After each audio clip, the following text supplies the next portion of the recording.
السلام علیکم. Good to have you at Urdu audio books.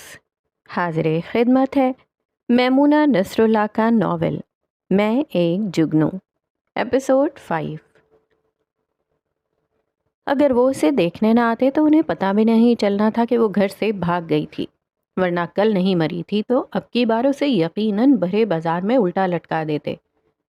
وہ مضبوط بنی ہولے سے قدم اٹھاتی باہر کی طرف جا رہی تھی. لان خالی تھا. مین گیٹ تک پہنچ کر اس کا دل چاہا وہ مڑ کر دیکھے، مگر یہ بیکار تھا. اب یہ گھر اس کا نہیں تھا. بنا آواز پیدا کیے اس نے لاک کھولا اور پھر اپنے پیچھے دروازہ بند کر دیا تھا.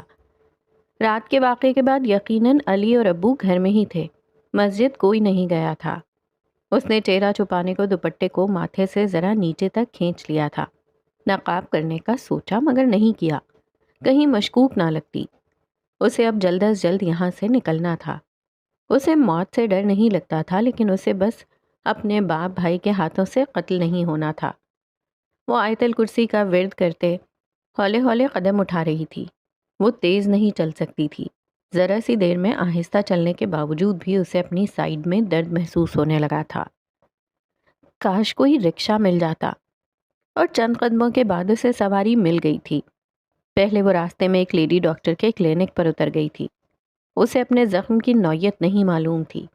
جب اکیلے زندگی جینی تھی تو اپنا پہلے سے زیادہ خیال کرنا تھا کہ انجان لوگوں میں گرنا الٹا نقصان دہ ہوتا ہے. اتنی صبح ڈاکٹر نہیں تھی. نرس بار بار اس کے زخم کی وجہ معلوم کر رہی تھی. شوہر نے مارا ہے؟ اس نے ہاں میں گردن ہلائی. یہیں کی ہو؟ وہ اس سے اس کا پورا بایو ڈیٹا معلوم کرنا چاہتی تھی. اس نے اب بھی اقرار میں گردن ہلائی. اچھا، اب میں کہ جا رہی ہو؟ مریم نے اب بھی انکار نہیں کیا تھا. اس کے سوال اس کے لیے آسانی پیدا کر رہے تھے، ورنہ اس نے نہیں سوچا تھا کہ ان زخموں پر ڈاکٹر سے کیا کہے گی کہ کیسے آئے. زخم بہت گہرا نہیں ہے، شکر کرو. میری مانو تو اب ایسے شوہر کے پاس لوٹنے کی ضرورت بھی نہیں ہے. ظالم درندہ، چھریوں سے بیوی کو مارنے کی کوشش کرتے ہیں. مریم چونک گئی تھی. اس نے اسے نہیں بتایا تھا کہ یہ زخم کیسے آیا تھا. اب جو روز مریضوں کو ڈیل کرتے ہوں یقیناً انہیں زخم دیکھ کر اس کی نوعیت معلوم ہو جاتی تھی. خوش قسمت ہو بچ گئی ہو. میرا شوہر بھی پہلے مجھے بہت مارتا تھا. جس دن میں نے اسے اسی کی طرح مارا اب نہیں مارتا. ڈرتا ہے کہیں اسی کی طرح اس کا سر نہ پھاڑ دوں. ایک تو تم پڑھی لکھی لڑکیاں بس زبان ہی چلاتی ہو، عقل بھی چلا لیا کرو. ارے ڈرو گی تو اور ڈرائے گا، مرد ہوتا ہی ایسا ہے. وہ اسے نہ جانے کون سے سنہرے پارٹ پڑھا رہی تھی. مریم جی بھر کر بیزار ہوئی. نرس اس سے ہمدردی میں بولتی رہی. ڈاکٹر صاحبہ تو 9 بجے کے بعد آتی ہیں، لیکن میں یہاں کی سب سے قابل نرس ہوں. روز عورتیں بچے پیدا کرنے آئی ہوتی ہیں. یا اللہ، کوئی اسے چپ کرا دیتا. بات سنیں، مجھے آپ کا موبائل مل سکتا ہے؟ میرے شوہر نے میرا موبائل چھین لیا ہے، اب گھر والوں سے رابطہ کرنا ہے. نرس نے چلتی زبان کو روک کر لینڈ لائن کی طرف اشارہ کیا. اگر کوئی اس کے کمرے میں جا کر دیکھتا تو اس کی غیر موجودگی پر اسے ڈھونڈنے سب سے پہلے بس اسٹینڈ جاتے. اسے اپنی منزل تبدیل کرنی تھی. انٹرنیٹ ہے یہاں؟ ہاں، کمپیوٹر میں لگا ہوا ہے، لیکن وہ ڈاکٹر صاحبہ کا ہے، میں استعمال نہیں کرنے دوں گی. اس نرس کا اتنی سی بھی خوش اخلاقی دکھانا بہت تھا، ورنہ پاکستان میں نرسوں سے خوش اخلاقی کی امید رکھنا، وہ بھی کسی مریض کے ساتھ، انتہائی معذرت کے ساتھ. مگر پاکستان میں شاید 1% ایسی خوش اخلاق نرسز ہیں، ورنہ تو یوں رویہ ہوتا کہ جیسے ڈاکٹر ہی وہی ہیں. اور مجھے کہنے دیں، ڈاکٹر ہونے کے باوجود بھی غرور کرنا تو کسی طور نہیں جچتا. مریم اپنی دوائیاں اور پرچہ لیتی اٹھ کھڑی ہوئی اور پھر 1-2 کمروں میں جا کر وہاں بیٹھی خواتین سے موبائل مانگا. ایک نے تو صاف انکار کر دیا تھا. اب ہر کوئی مریم عالم تو نہیں ہوتا جو مانگنے پر انکار نہ کرے. آخر ایک کمرے میں بیٹھی خاتون نے اپنا اسمارٹ فون اس کے حوالے کیا. اس نے انٹرنیٹ کی مدد سے لاہور جانے والی بسز کا شیڈیول چیک کیا. وہ ہمیشہ ڈائیوو سے سفر کرتی تھی. اگر اسے دیکھنے جاتے تو یقیناً پہلے وہیں جاتے. اس نے دوسری بس کمپنی سے چند گھنٹوں بعد کی بکنگ کروا لی تھی. شکریہ کے ساتھ موبائل واپس کرتی وہ ویٹنگ لاؤنج میں آ بیٹھی تھی. جب وہ آئی تھی تب کوئی نہیں تھا. اب ہولے ہولے مریض خواتین آنا شروع ہو گئی تھیں۔ گائنی کلینک تھا۔ اس کے ساتھ بیٹھنے والی جب اس سے کوئی سوال پوچھتی تھی تو اس کا دل چاہتا ان کے منہ پر ٹیپ چپکا دے۔ یہ عورتیں اس قدر فضول کیوں بولتی ہیں؟ وہ چپ بیٹھی تھی تو سب کی توجہ باری باری بھٹک کر اسی کی طرف جاتی۔ مریم کو یہاں بیٹھ کر انتظار کرنے کا فیصلہ فضول لگا تھا۔ بس اپنے زخم کے لیے آئی تھی، پھر چیک اپ کے بعد چلی جاتی، لیکن یہاں اسے ڈھونڈے جانے کا ڈر نہیں تھا، اس لیے بیٹھ گئی تھی۔ پھر وہ پکاؤ تاثرات لیے بیٹھی رہی۔ پوچھتی رہو جو پوچھنا ہے۔ یہ شادی شدہ عورتیں تو بے نتھے بیل کی طرح ہو جاتی ہیں۔ ذرا جو بولتے ہوئے سوچیں، بس شادی کا لائسنس ہے، جو بول دو گناہ معاف۔ مریم تپی بیٹھی تھی۔ پھر آخر کار اس کے جانے کا ٹائم ہو گیا تھا۔ اب کی بار اس نے نقاب کر لیا تھا۔ اب اچھا خاصا دن تھا، بہت چہل پہل تھی باہر۔ اللہ کا نام لیے اس نے اپنا سفر شروع کر دیا تھا۔ اس کے اندازے کے عین مطابق اس کے ابو اور بھائی اسے اسلام آباد جانے والی بسوں میں ڈھونڈتے رہے۔ اس کے جانے کے 1 گھنٹے بعد ہی انہیں اس کے گھر چھوڑنے کا پتہ چل گیا تھا۔ وہ بسوں کے شیڈیول کے حساب سے وہاں چکر لگا رہے تھے۔ جب وہ اپنی بس میں بیٹھی تھی تو سامنے ہی ابو اور علی اسلام آباد جانے والی بس میں سے نکل رہے تھے۔ اس کی ریڑھ کی ہڈی میں سنسناہٹ پھیل گئی تھی۔ اسے بیچ بازار یوں باپ بھائی کے ہاتھوں گھسٹتے ہوئے نہیں جانا تھا۔ وہ اپنے بچاؤ کی دعائیں کر رہی تھی۔ پھر وہاں سے چہرہ موڑ کر گردن جھکا لی تھی۔ بالآخر اس کی بس چل پڑی تھی۔ زندگی کا یہ باب بھی تمام ہوا تھا۔ لاہور پہنچ کر سب سے پہلے بازار جانا تھا تاکہ پیسوں کا انتظام ہو سکتا اور وہ اپنی رہائش کا انتظام کرتی۔ وہ پہلی بار لاہور آئی تھی، لیکن کیونکہ وہ سفر کرنے کی عادی تھی اور 2 سال اکیلے ایک شہر میں گزار آئی تھی، اس لیے وہ انجان شہر میں بھی پر اعتماد تھی۔ اس نے ٹیکسی ڈرائیور کو اسے ایسی مارکیٹ میں لے جانے کو کہا تھا جہاں گولڈ کی سب سے بہترین شاپس تھیں۔ اس کے اندازے کے مطابق وہ بڑی دکان والے اس سے ان سارے زیورات کی رسیدیں مانگ رہے تھے۔ اس نے اپنی نکاح کی تصویر دکھائی۔ ایک میں وہ حاشر کے ساتھ بیٹھی تھی، ایک میں پورے خاندان کے ساتھ اور ایک میں اکیلی۔ وہ جولر چند لمحے اسے پرسوچ نظروں سے دیکھتا رہا۔ یہ لاکھوں کا زیور ہے، ہمارے پاس ابھی اتنا کیش نہیں ہے۔ اتنی بڑی شاپ ہے اور کیش نہیں؟ شاید آپ کو مجھ پر یقین نہیں آیا۔ کوئی بات نہیں، میں کہیں اور جا کر بیچ لوں گی۔ اس نے سارا زیور سمیٹ کر بیگ میں ڈالنا شروع کیا۔ رکیں میڈم، ایسا کریں آدھا ابھی بیچ لیں، آدھا بعد میں بیچ دیجیے گا۔ میں آپ کو پہلے ہی بتا چکی ہوں، میرے شوہر کا وہاں افریقہ میں ایکسیڈنٹ ہوا ہے، مجھے ان کے پاس لازمی جانا ہے۔ میرے پاس کیش نہیں ہے، وہاں شفٹنگ کرتے ہم کیش سارا استعمال کر چکے ہیں۔ ہمیں تو یہ امید تھی ہمارا کاروبار وہاں چل نکلے گا۔ نصیب کی بات ہے، اب جمع پونجی بھی بیچ کے کھانی پڑ رہی ہے۔ یہ میری ساس کے خاندانی زیورات ہیں، آپ چیک کر چکے ہیں، یہ کوئی آج کل میں نہیں بنے ہوئے۔ مریم عالم اب میان سے نکلی تلوار بن چکی تھی۔ جو بھی اس کے قریب آنے کی کوشش کرتا اپنا نقصان کرتا۔ کوئی ایک رات میں بھی یوں تبدیل ہوتا ہے؟ کوئی اور ہوتا ہو یا نہ ہوتا، مریم عالم تبدیل ہو چکی تھی۔ اسے اب عزت دار زندگی گزارنی تھی، اس کی بلا سے سب بھاڑ میں جائیں۔ اور اس زندگی کے لیے اگر جھوٹ کا سہارا لینا پڑ رہا تھا تو بھی اسے شرمندگی نہیں تھی۔ اگر لوگ سچ کو قبول کرنے والے ہوتے تو وہ بتا دیتی، مگر ایک رات میں وہ عام لڑکی سے ایک سمجھدار عورت کا روپ دھار چکی تھی، اور بے وقوف تو وہ بس چھپے دشمنوں کو پکڑنے کے معاملے تک تھی۔ جو سامنے آ کر وار کر رہے تھے ان کے لیے تو وہ 2 دھاری تلوار تھی۔ دشمن سامنے دیکھ کر تو خوب دماغ چلتا تھا اور بچاؤ کا ہر ممکن راستہ سوچتی تھی، اور آج بھی اپنے بچاؤ کے لیے ہر ممکن کوشش کر رہی تھی۔ رونے کی بجائے خود کو پھر سے کھڑا کر رہی تھی۔ اب وہ کسی پر اعتبار نہیں کر سکتی تھی، اس دکاندار پر بھی نہیں کہ وہ باقی زیور بعد میں بیچنے آتی اور اس دوران وہ پولیس کو اس کے بارے میں بتا دیتا تو، اور جب حاشر نے اسے طلاق بھیج دی تھی تو اب یقیناً اس کا نام بھی اس کیس میں پھر سے لکھا گیا ہوگا۔ اسے تو دراصل اس شہر میں بھی نہیں رہنا تھا۔ پھر جولر نے اللہ جانے اس کی باتوں پر اعتبار کیا تھا یا پرانا اچھا زیور دیکھ کر چپ رہا تھا۔ مریم کو اب ایک نیا لیپ ٹاپ اور موبائل چاہیے تھا، یہ اس کی سب سے اہم ضرورتیں تھیں۔ کیوں؟ کیونکہ اب یہی 2 چیزیں ہی اسے یہاں سے نکلنے میں مدد دے سکتی تھیں۔ جولر کی شاپ سے نکل کر وہ ٹیکسی کر کے حفیظ سینٹر چلی آئی تھی۔ یہ بھی ڈرائیور نے بتایا تھا کہ یہاں سے اچھا سامان ملے گا۔ لیپ ٹاپ اور موبائل کی پیمنٹ کرتے اس نے بہت احتیاط سے پیسے نکالے تھے۔ وہ اتنی زیادہ رقم تھی کہ کوئی بھی دیکھ کر آرام سے اس کا دشمن بن سکتا تھا۔ بے احتیاطی کا مطلب دوسروں کا ایمان اور اپنی جان و عزت خطرے میں ڈالنا تھا۔ انسان کو سکھانے کے لیے ایک لمحہ بھی کافی ہوتا ہے۔ ایک لمحہ ہی آپ کی عقل پر پردے ہٹانے کو کافی ہوتا ہے۔ پھر جو چوٹ آپ نے نہیں کھائی ہوتی، آپ اس کے لیے بھی حساس ہو جاتے ہیں۔ مریم نے ایک دھوکہ کھایا تھا۔ وہ نہیں جانتی کہ کس نے کیا تھا یہ سب۔ وہ تو ہر ایک پر اعتبار کرتی تھی، اور اب وہ سوائے اپنی ذات کے کسی انسان پر بھروسہ نہیں کر سکتی تھی۔ موبائل لینے کے بعد اسے سم چاہیے تھی جو کہ یقیناً اسی کے آئی ڈی کارڈ سے رجسٹرڈ ہوتی، اور اس کے بعد اگر وہ اسی سم کے ذریعے پکڑی جاتی تو… اس سوچ کے آتے ہی وہ ڈر گئی تھی۔ یہاں وہ کسے جانتی تھی کہ ان کے نام کی سم نکلواتی؟ اور جانتی بھی ہوتی تو کیا وہ ایسا کرتی؟ نہیں، نہ جانے وہ کیسا ہوتا، اور اگر وہ کسی معاملے میں قانون کو مطلوب ہوتا تو…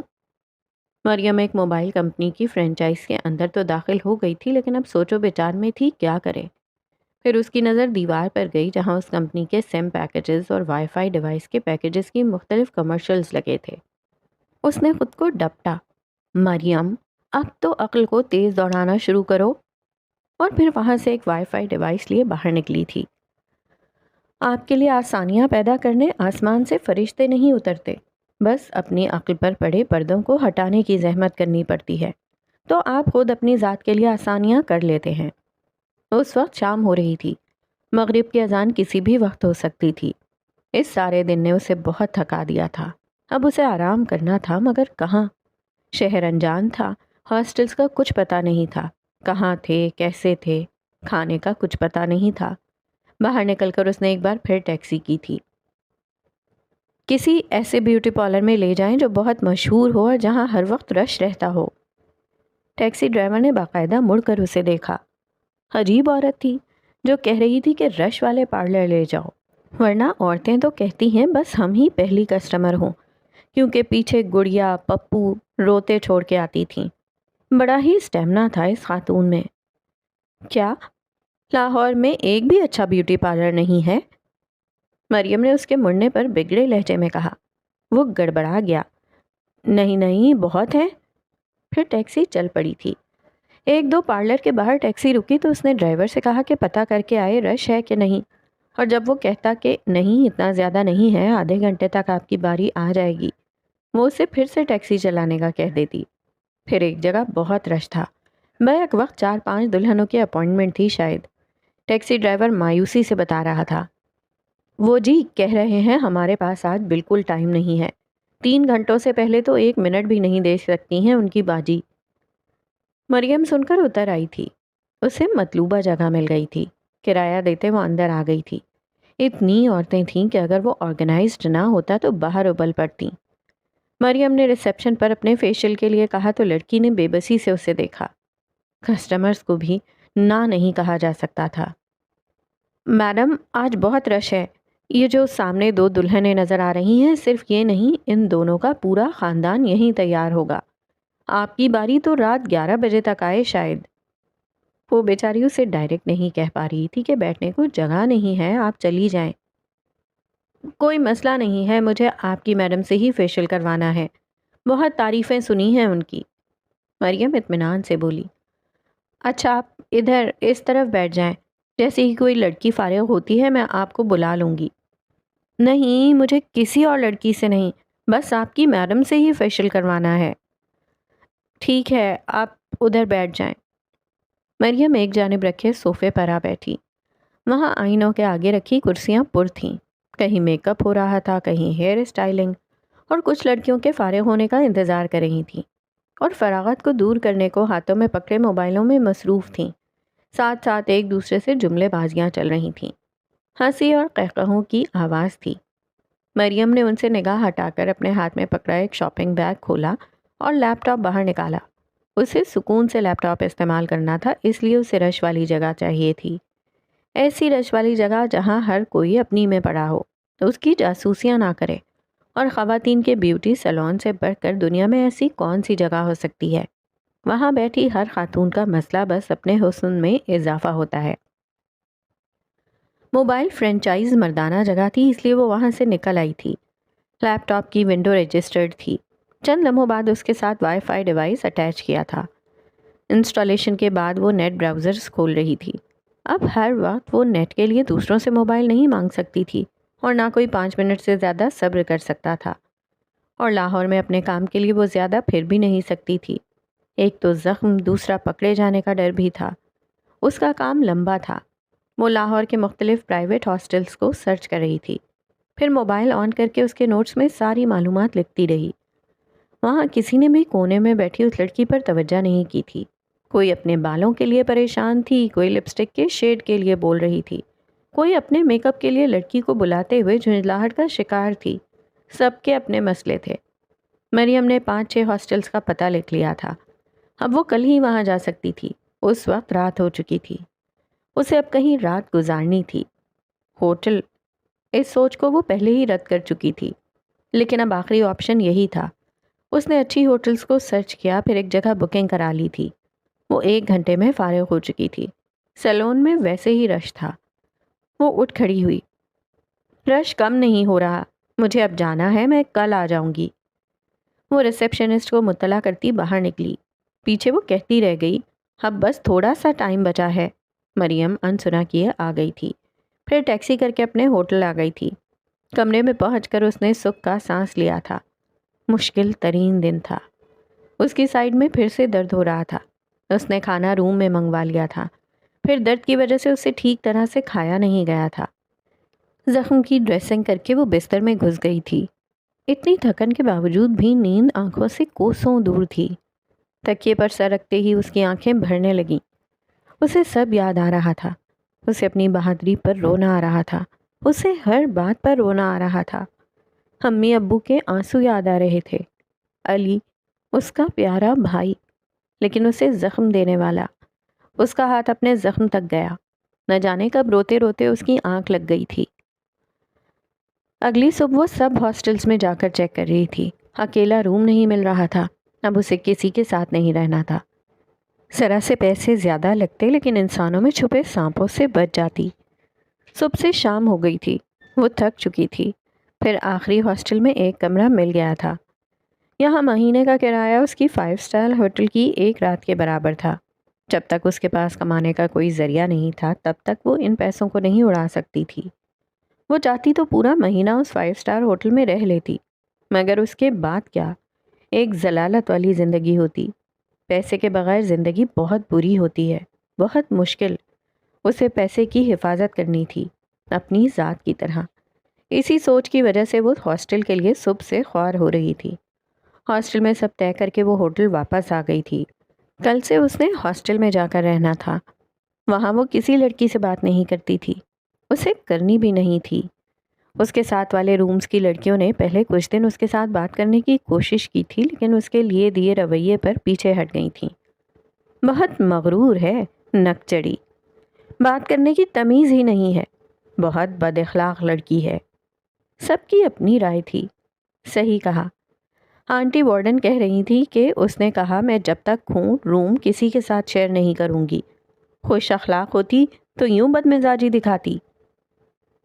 ہر شخص دوسرے کے عمل کو اپنے نظریے سے دیکھتا ہے، اور وہ یہ بھی چاہتا ہے کہ جو وہ دوسرے کے بارے میں رائے دے رہا ہے وہ سچ مانی جائے، اس کا کہا معتبر ہو۔ کیوں؟ ہم لوگ اپنے ذوم میں یہ بھی نہیں سوچتے کہ ہر شخص کی زندگی کی کہانی مختلف ہوتی ہے، اس کے اچھے برے رویے کے پیچھے کیا وجہ ہو سکتی ہے، اور اگر کہانی معلوم ہو بھی جائے تو لوگ اس کے لیے کئی جواز دے دیتے ہیں۔ لو، ایسا تو نہیں ہوتا، اچھا تم ایسا کر لیتی، اچھا تم ویسا کر لیتی، ویسے ہمارے ہاں ایسا نہیں ہوتا، مجھے تو یہ بات جھوٹ لگتی ہے۔ ایسی ہی بہت سی مختلف آرا ہم لوگ کتنی آسانی سے دے دیتے ہیں۔ مسئلہ پتہ ہے کہاں ہوتا ہے؟ مسئلہ ہمارے دماغ کے ساتھ ہوتا ہے۔ اگر آپ کے ارد گرد یہ سب نہیں ہوتا تو مطلب دنیا میں کہیں نہیں ہوتا۔ ایسے لوگوں کو اپنے دماغ کا کینوس وسیع کرنے کی ضرورت ہوتی ہے کہ جو ان کے ہاں نہیں ہوتا وہ تب بھی ان کے لیے قابل قبول ہو کہ ایسا کسی اور کے کہیں والے کینوس میں ہو رہا ہوتا ہے۔ آپ کو نگاہ میں وسعت لانی ہوتی ہے، پھر یقین کریں کسی شخص سے کوئی مسئلہ نہیں ہوتا، ہر شخص قابل قبول لگتا ہے۔ ہر انسان اچھا لگتا ہے، ہر انسان قابل عزت لگتا ہے۔ مریم کو ان میں سے کسی کی رائے کی بھی ذرہ برابر پرواہ نہیں تھی۔ جن خونی رشتوں کے ساتھ ساری عمر رہی تھی، ہر وقت اچھا کہنے والے برے وقت میں برا کہہ کر ساتھ چھوڑ گئے تھے۔ اس کی بلا سے اب سب بھاڑ میں جاتے، اسے پرواہ نہیں تھی۔ اسے بد اخلاق یا بد زبان کہا جاتا۔ لوگ ایک دو بار اچھا بولنے پر خوش اخلاق کہتے ہیں، پھر اگر کبھی تندی سے بات کر لی جائے تو ساری زندگی کا اخلاق دھرا رہ جاتا ہے، اور لوگ یہی یاد رکھتے ہیں کہ آپ نے ان سے برے طریقے سے بات کی ہے۔ آپ کی ایک غلطی پھر سے آپ کو اسی مقام پر لا کھڑا کرتی ہے، تو وہ ایسے لوگوں کی نظروں میں اچھا بننے کے لیے اپنی انرجی ضائع کرتی۔ اگر اب بھی ایسا ہی کرتی تو پھر مریم عالم پر افسوس ہی کیا جا سکتا تھا۔ وہ سارا دن کمرے میں بیٹھ کر مختلف ٹریولنگ ویب سائٹس کو چیک کرتی رہتی۔ جی ہاں، اسے پاکستان میں نہیں رہنا تھا۔ گھر والے اسے ڈھونڈے بغیر چین سے نہیں بیٹھ سکتے تھے، اور کیا پتا پولیس بھی اس کے پیچھے ہو۔ وہ اسی وجہ سے جب سے ہاسٹل آئی تھی باہر نہیں نکلی تھی۔ بھلے اس کے پاس جتنے پیسے تھے، لیکن اسے کسی ملک کا مستقل ویزا نہیں چاہیے تھا۔ ایک تو یہ لمبا پروسیس ہوتا، اور آگے پتہ نہیں وہ ملک رہنے قابل نکلتا بھی کہ نہیں۔ اسے جہاں بھی جانا تھا بطور سیاح جانا تھا۔ یورپین کنٹریز کے ویزا پروسیسز تو تھکا دینے والے لگتے تھے۔ فجی کے پیکیجز زیادہ پسند آئے تھے۔ فجی آئی لینڈ دنیا کے جیسے آخری کونے پر واقع ہے، آسٹریلیا سے بھی پرے۔ مریم کا پاسپورٹ ابو نے عمرے پر جانے کے لیے پچھلے سال بنوایا تھا، پھر صرف امی، ابو اور علی گئے تھے۔ مریم اپنی پڑھائی کی وجہ سے نہیں گئی تھی۔ پاسپورٹ دیکھتے اسے وہ دن یاد آیا جب وہ سب پاسپورٹ آفس بیٹھے ہوئے تھے۔ علی کی چھیڑ چھاڑ جاری تھی۔ سنو چڑیل، دوپٹہ اچھی طرح سے سیٹ کر لینا۔ اگر تمہارے چڑیلوں والے بال نظر آ گئے تو یہ بہت سے گھرانوں کے چراغ ڈر کے مارے بجھ جائیں گے۔ اس نے اسے چڑھانے کو رش کی طرف اشارہ کیا۔ افسوس کہ تم 7 پردوں میں بھی بندر ہی لگتے ہو۔ مریم تڑپ اٹھی تھی۔ اس کے بالوں کا دشمن اس کا بھائی۔ وہ کھا جانے والی نظروں سے اسے گھورتی رہی۔ بندر والی بات امی کو بتا دی تو تمہاری کیا عزت رہ جائے گی؟ علی کا اچھا ٹائم پاس ہو رہا تھا۔ اور چڑیل والی بات میں ابو کو بتا دوں تو کیا نہ ہوگا؟ جو ابو آپ کی عزت افزائی میں پیش کریں گے۔ 21 توپوں کو تو رہنے دو۔ وہ بھی اسی کی بہن تھی۔ میری اچھی بہن مریم، بس بال چڑیلوں کی مانند، ورنہ چاند کا ادھا ٹوٹا یعنی ٹکڑا ہو۔ علی نے دانت پیسے تھے۔ مریم کے ہونٹ مسکرا اٹھے تھے۔ آنکھوں میں نمی آ گئی تھی جو بالآخر گالوں پر رواں ہو گئی تھی۔ خوبصورت وقت کیوں جلدی گزر جاتا ہے۔ اس نے دائیں ہاتھ سے گالوں کو صاف کیا، پھر پاسپورٹ کی ایکسپائر ڈیٹ دیکھ کر فائل میں رکھ دیا تھا۔ ابھی بہت ٹائم تھا اس کے ایکسپائر ہونے میں، وہ آرام سے سفر کر سکتی تھی۔ اس نے فجی کے 15 دن کے ٹور کو سلیکٹ کیا تھا۔ وہ سب سے سستا پیکیج لے رہی تھی، یعنی ہوٹل اور ایئرپورٹ آنے جانے تک کے لیے ٹرانسپورٹ تھی۔ باقی ٹور اس نے اپنی مرضی سے کرنا تھا۔ وہ جہاں مرضی گھومتی، جیب کے حساب سے کھانا پینا اور شاپنگ کرتی۔ وہ ایک ٹریول کمپنی کو اپنے ڈاکیومنٹ سینڈ کر چکی تھی۔ لاہور سے اس نے اپنی ضروریات کی تھوڑی سی شاپنگ کی تھی۔ 1-2 نئے سوٹ اور جوتوں کے جوڑے لیے تھے۔ وہ ہاسٹل اس کے پرانے ہاسٹل کی نسبت بہت چھوٹا تھا اور اس میں لان بھی نہیں تھا۔ بس ایک عمارت تھی جس کا چھوٹا سا صحن تھا، باقی سارے حصے پر بلڈنگ تھی۔ وہ بس اتنا باہر نکلتی تھی کہ اپنا کھانا لے کر کمرے میں آ جاتی تھی۔ اکثر کمرے کا دروازہ بند رکھتی تھی۔ جب کبھی اس کمرے میں پڑے دم گھٹتا تو دروازہ کھول دیتی تھی۔ اس کے کمرے میں کوئی کھڑکی بھی نہیں تھی تو گھٹن سے اس کی سانسیں تنگ پڑنے لگتی تھیں۔ وزٹ کے لیے ساری ضروریات پوری کرنے کے بعد بالآخر اس کا وزٹ ویزا آ چکا تھا۔ اس سارے عمل میں 1 سے 1.5 ماہ لگا تھا۔ مریم نے بہت صبر سے اس وقت کا انتظار کیا تھا۔ آج اس کی لاہور سے فلائٹ تھی۔ ظاہری بات ہے اس کی منزل دنیا کا آخری حصہ تھا، تو ایک ہی فلائٹ سے جانا مشکل تھا۔ عموماً فجی کی فلائٹس کے 2 اسٹاپ ہوتے ہیں۔ مریم نے بھی 2 کنیکٹنگ فلائٹس پکڑنی تھیں۔ ایئرپورٹ پر بورڈنگ کے وقت اس کا دل ڈوب رہا تھا، کہیں وہ پکڑی نہ جائے، کہیں اس کا نام ملک کے سنگین مجرموں میں تو شامل نہیں ہے۔ ڈر ضرور تھا مگر اسے یہ رسک لینا تھا، کیونکہ یہاں بھی کچھ نہیں رکھا تھا اس کے لیے۔ خدا خدا کر کے وہ بورڈنگ کروا کے آگے چلی گئی تھی۔ اسے اپنی سرزمین چھوڑنے کا دکھ ہو رہا تھا، مگر اتنا نہیں کہ وہ روتی رہتی۔ وہ آنے والے وقت سے اچھی امیدیں لگائے بیٹھی تھی، اس لیے چپ تھی۔ اور اس 18.5 گھنٹے کی فلائٹ نے اس کی حالت خراب کر دی تھی۔ وہ ایک لمحے کو بھی نہیں سوئی تھی۔ پتہ نہیں وہ کون سے عظیم لوگ ہوتے ہیں جنہیں فلائٹس کے دوران نیند آ جاتی ہے اور ان سے کھانا بھی کھایا جاتا ہے۔ اس نے اپنی کنیکٹنگ فلائٹس کے دوران بھاگتے ہوئے ہی کھانا کھایا تھا، کیونکہ ان میں بھی زیادہ وقفہ نہیں تھا۔ فجی اور لاہور کے وقت میں 7 گھنٹوں کا فرق ہے، تو وہ ایک دن آگے آ گئی تھی۔ نادی انٹرنیشنل ایئرپورٹ پر جب اس کی فلائٹ نے لینڈ کیا تو وہاں ہلکی ہلکی بارش ہو رہی تھی۔ مریم کھڑکی سے سر ٹکائے شیشے کے پار نظر آتے منظر دیکھ رہی تھی۔ بارش کے قطرے تیزی سے شیشے پر پھسل رہے تھے۔ ہر طرف ہریالی تھی، ایک وسیع لینڈسکیپ، اور اس کے پار بے انت سمندر۔ وہ بہت تھک چکی تھی، لیکن پھر بھی منظر کو سراہے بنا نہیں رہ سکی تھی۔ صبح کے 5 بج رہے تھے۔ اسے پاکستان یاد آیا۔ ابھی وہ اس تاریخ تک پہنچنے کو 1 گھنٹہ پیچھے تھا۔ ایئرپورٹ سے باہر نکل کر اسے احساس ہوا کہ موسم بہت سرد تھا، جبکہ وہ پاکستانی موسم کے حساب سے لان کا سوٹ پہنے ہوئے تھی۔ اس نے کب سوچا تھا کہ دنیا میں ایسا ملک بھی ہو سکتا ہے جہاں جولائی میں سردی پڑتی ہو۔ فجی کے لیے اس لیے اپلائی کیا تھا کہ ایک تو سستا پیکج تھا، دوسرا بہت دور تھا۔ کون سوچ سکتا تھا کہ وہ وہاں ہو سکتی ہے؟ مگر اس نے وہاں کے موسم کو سرچ نہیں کیا تھا۔ اس کے ایجنٹ کی طرف سے بھیجا ڈرائیور اسے لینے آ چکا تھا۔ اسے ہوٹل چھوڑ کر وہ ڈرائیور چلا گیا تھا۔ مریم نے سرسری نگاہ میں کمرے کا جائزہ لیا۔ درمیانے سے ہوٹل کا ایک درمیانے سائز کا کمرہ تھا۔ اب سستے پیکج میں اتنا ہی مل سکتا تھا۔ 3 اسٹار ہوٹل ایسا ہی ہو سکتا تھا۔ ایک سنگل بیڈ جس پر سفید چادر بچھی تھی۔ بیڈ کی سائڈ دراز پر ایک جانب لیمپ رکھا تھا اور دوسری جانب فون کنیکشن تھا۔ لیمپ والی سائڈ سے بیڈ سے تھوڑے سے فاصلے پر 2 کرسیاں رکھی تھیں اور ان کے درمیان چھوٹی سی میز تھی جس پر رکھے گلدان میں تازہ پھول سجے تھے جو آتشی گلابی رنگ کے تھے۔ اسے پھولوں میں بس چند مشہور پھولوں کا پتہ تھا، ان کا نام نہ جانے کیا تھا۔ مریم نے بیگ سے کپڑے نکال کر ایک جانب بنی چھوٹی سی الماری میں لٹکائے۔ مجموعاً وہ ایک سادہ اور خوبصورت کمرہ تھا۔ اس کمرے میں جو سب سے اچھی چیز تھی وہ یہ کہ اس کے بیڈ کے بالکل سامنے والی دیوار شیشے کی تھی۔ مریم نے آگے بڑھ کر اس کے ادھ کھلے پردوں کو مکمل طور پر ایک طرف کر دیا۔ اوہ! سامنے بہت خوبصورت منظر تھا۔ ہوٹل کا سوئمنگ پول اس کے سامنے تھا اور اس سے پرے ہوٹل کا سبزہ زار۔ یہ 3 اسٹار ہوٹل بھی اس ویو سے 5 اسٹار لگ رہا تھا۔ مریم نے پردے برابر کر دیے تھے۔ اسے سونا تھا۔ وہ تھکن سے اب مرنے کو تھی۔ اگلی صبح ناشتے کے بعد اس نے سب سے پہلے کرنسی تبدیل کروائی تھی۔ آتے ہوئے وہ آدھے پیسوں کو امریکن ڈالر میں کنورٹ کروا چکی تھی۔ اب بچے ہوئے پیسے فجین ڈالر میں لیے تھے۔ اس کے بعد وہ شاپنگ کے لیے نکل کھڑی ہوئی تھی۔ اتنی سردی تھی کہ اسے لگ رہا تھا اس کی قلفی جم جائے گی۔ اس نے دوپٹے کو اسکارف کی طرح ڈبل کر کے لے لیا تھا۔ وہاں بہت سے ملکوں کے ٹورسٹ آئے ہوئے تھے، لیکن شاید وہ واحد پاکستانی تھی۔ اسے بھیڑ میں کوئی بھی اپنا چہرہ نظر نہیں آیا تھا۔ چلو، اچھا تھا وہ اپنے ملک کے لوگوں سے ویسے بھی دور رہنا چاہتی تھی۔ لوگ اس کے لباس کی وجہ سے اسے ٹھٹک کر ضرور دیکھتے تھے۔ مریم نے ایک گرم کوٹ اور کیپ لی تھی۔ وہاں سردی تو اچھی طرح سے پوچھ رہی تھی۔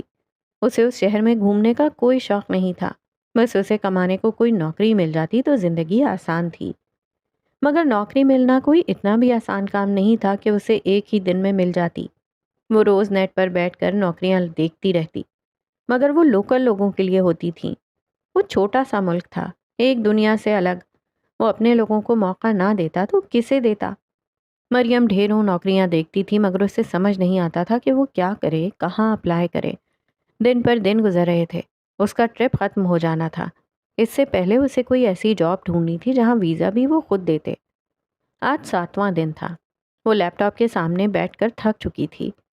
کوٹ لے کر وہ اپنے کمرے سے باہر نکل آئی تھی۔ سردی اتنی تھی کہ حد نہیں۔ وہ گرم گرم سوپ پینے کو ہوٹل کے ڈرائنگ روم میں آ گئی تھی۔ دن کا وقت تھا۔ اکثر سیاح اس وقت گھومنے پھرنے میں لگے ہوتے تھے، اس لیے ہال میں اکا دکا لوگ نظر آ رہے تھے۔ وہ ایک ستون کے قریب والی ٹیبل کے گرد جا بیٹھی۔ ہال کی دیواروں پر لگی بڑی بڑی کھڑکیوں سے باہر کا منظر نظر آ رہا تھا۔ بادلوں نے آسمان کو گھیرا ہوا تھا۔ وہ ایک ہاتھ گال کے نیچے رکھے کوہنی ٹیبل سے ٹکائے کھڑکی کے اس پار دیکھنے لگی۔ وہ کس قدر خود کو مصروف رکھنے کے جتن کر رہی تھی، کچھ بھی یاد نہ آئے۔ لیکن بس تب تک یاد نہیں رہتا تھا جب تک وہ سوئی رہتی تھی۔